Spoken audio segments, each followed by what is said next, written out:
লন্ডনে সাধারণ যাত্রীর মতো লোকাল বাসের অপেক্ষায় তারেক রহমান। রাজনীতির গুরুত্বপূর্ণ ব্যক্তিত্ব হলেও জীবনযাত্রায় সাধারণ মানুষের মতোই থাকা সম্ভব, এরই এক নজির দিলেন বিএনপির ভারপ্রাপ্ত চেয়ারম্যান তারেক রহমান। লন্ডনে অবস্থানকালে তিনি ভিআইপি সুবিধা গ্রহণ না করে সাধারণ যাত্রীর মতো লোকাল বাসে চলাচল করছেন। এই ছবি ও ভিডিও সামাজিক যোগাযোগ মাধ্যমে ছড়িয়ে পড়ে নেটিজেনদের প্রশংসা কুড়িয়েছে। স্থানীয় সময় শুক্রবার সকালবেলা লন্ডনের উত্তরের একটি বাস স্টপে দেখা যায় হাতের মোবাইল ধরে এক মধ্যবয়সী পুরুষ জনসাধারণের জন্য নির্ধারিত লাল বেঞ্চে বসে আছেন। পরনে ছিল হালকা নীল শার্ট, খাকি রঙের প্যান্ট আর পায়ে সাধারণ স্নিকার্স। তিনি ছিলেন বাংলাদেশের জাতীয়তাবাদী দল বিএনপির ভারপ্রাপ্ত চেয়ারম্যান তারেক রহমান। কিছুক্ষণ পর একটি লাল ডাবল ডেকার লোকাল বাস এসে থামে। তিনি জনসাধারণের মতো সেই বাসে ওঠেন।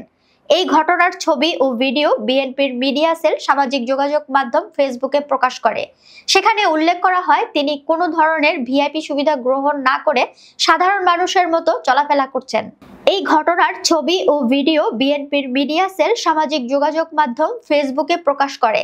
সেখানে উল্লেখ করা হয়, তিনি কোনো ধরনের ভিআইপি সুবিধা গ্রহণ না করে সাধারণ মানুষের মতো চলাফেরা করছেন। এতে তার বিনয়, সাধারণ জীবনযাপন এবং জনগণের সঙ্গে আত্মিক সংযোগের প্রতিফলন দেখা যায়। তারেক রহমানের এই সাধারণ চলাফেরার দৃশ্য সামাজিক মাধ্যমে ব্যাপক সাড়া ফেলে। একজন নেটিজেন বলেন, একজন রাজনীতিকের এ ধরনের সাধারণ জীবনযাপন বিরল। অনেকেই তার এই সহজ জীবনযাপনের প্রশংসা করে তাদের জনগণের কাছাকাছি মনে করছেন। বিএনপির মিডিয়া সেলও এই ছবিগুলো প্রকাশ করে দাবি করেছে, তারেক রহমান দেশের মানুষের সঙ্গে নিজের সম্পর্ক বজায় রাখতে সচেষ্ট। এই ছবির মাধ্যমে দেশের রাজনীতিতে এক অন্যরকম দৃষ্টান্ত স্থাপন করা হয়েছে, যেখানে ক্ষমতার পাশাপাশি মানুষের সঙ্গে মিশে থাকার গুরুত্ব ফুটে উঠেছে।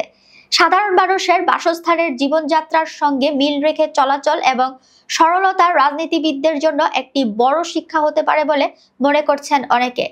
প্রসঙ্গত, একসময় যে বাংলাদেশ নিয়ে সবচেয়ে বড় স্বপ্ন দেখেছিলেন স্বাধীনতার ঘোষক শহীদ প্রেসিডেন্ট জিয়াউর রহমান, তিনি বিশ্ব দরবারে বাংলাদেশকে একটি রোল মডেল দেশ হিসেবে দাঁড় করাতে চেয়েছিলেন।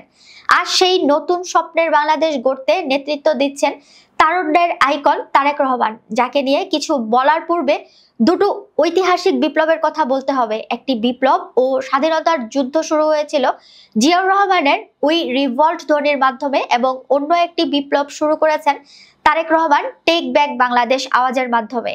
দিল্লি নয়, পিন্ডি নয়, নয় অন্য কোনো দেশ, সবার আগে বাংলাদেশ। বিএনপির ভারপ্রাপ্ত চেয়ারম্যান তারেক রহমানের এই স্লোগান লক্ষ লক্ষ আমজনতার মুখে প্রকম্পিত হতে থাকে পুরো পল্টন এলাকা।